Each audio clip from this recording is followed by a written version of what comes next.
Hey everybody, this is Mr. Horton with a series of video backup lessons for Studio Art 1, Studio Art 2, and film appreciation and cinematography.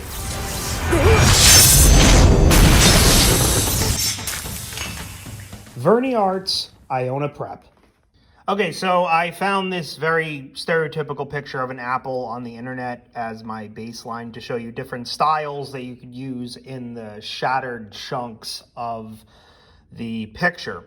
Okay, so we got the apple here. Now, the first two I got is one, a foundational line, which is basically just exactly what you already have on that page, except it's cleaned a little bit better. Like the line is slightly more darker, slightly more clean. Next is the pencil shadowed. Now, this is like our very first project we did. So it's shading with numerous pencils, like 2 to 3 pencils with blending and erasing, and it looks shadowed and a little bit more realistic, but sketchy, albeit sketchy. Okay, then we have our ink page here. So the first one on the top left, the ink outline, that's basically exactly what you have on the page right now, except it's outlined with a Sharpie. You could also use a black color pencil to do that outlining. You could also use a pen to do that outlining. Okay, ink shadow.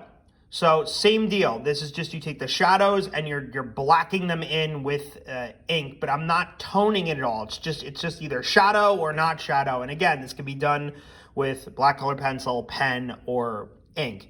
Then I have on the bottom left, ink shadow with a single hatch. So in order to get a medium tone with the ink, I used a ballpoint pen and I hatched. So in one direction, I did lines that are next to one another to try to create a second tone. I also outlined the thick black shadow chunks with that black pen to make them a little bit more sharper.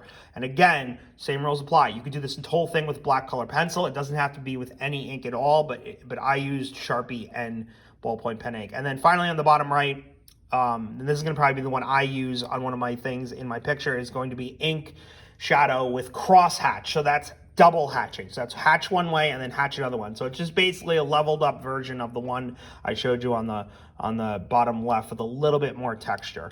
Okay. Next up, we have 3 weird ones. So negation. Think of negation like the positive negative space color accent project that we did with the color paper. Okay. I'm negating all the parts in black and I'm leaving all the white parts white and yada yada. So it's just basically this giant black stamp almost. It almost looks kind of like the spray paint project without spray paint. The middle one, single line. So this is an odd one, and it's actually harder than it looks. You have to put the pencil down. You cannot lift the pencil off the page. It's like a puzzle, and it goes through the whole picture, and you have to do like loops, and it's basically the point of it is just don't lift the pencil off the page. So it's one consistent line going through the whole thing. And the bottom right, which we all know about because we did this project, is pixelation. So you're going to grid the shatter area, and you're going to pixelate it just like we did in that one project. Okay.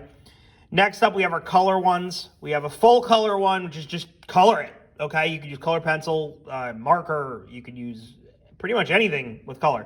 Next, we have the 2 other ones. So we have cool colors and warm colors. So basically, I'm just separating the color wheel into what I think are cold colors, and I'm using only those. And then I'm separating the color wheel into what I only think are warm colors, and I'm using those, okay? For my project, which is right here, I'm about to do it on the camera, I picked 4 things to do for the spaces here. I have ink here, which I'm going to use for inking and cross hatching. I have pencil for shading. I'll just make sure I get an eraser. So pencil for shading. I have markers over here, which I'm going to use for warm and cool colors. So those are going to be 2. So I have 4 things to attack this with. Okay. And when I go through this, I'm going to be somewhat conscious that I'm not doing the same medium in connecting pieces. So like, for example, in this one, if I do this one warm colored, I'm not going to also do this area warm colored. I'm going to do it probably something else. But I feel like it's inevitable that you will hit spots that you're going to have connecting things. And also, you're going to also hit spots that have really small areas like here, right there. Don't feel weird if you just leave it white. You don't do anything. Okay, just leave it white. Leave it background color. Okay, play with it. That's the point of it. I want you to try to surprise me with the medium that you're using in these different areas. It does not have to be a different medium for every single chunk. It's impossible to do. And it would be way too visually complicated. Okay? So I'm settling on 4. And I'm going to flip through those 4. I guess technically 5 if I want to count. Then I'm going to probably do some areas blank. Okay? Okay, here we go. Let's go on to the doing it.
Okay, so here is the final picture that I put together. I'll tell you right now, right off the bat, that this is going to require a lot more creative sense than you're probably assuming it's going to be. Because when I started, I believe I started in this one, I was kind of just randomly picking spots. I was like, okay, well, I want the glass frame to be black. So I was like, I'm going to do that in ink. So then I did there, and then I was jumping around. I was kind of like, okay, that's not touching, so I'm going there. And then I was like jumping and bouncing and bouncing.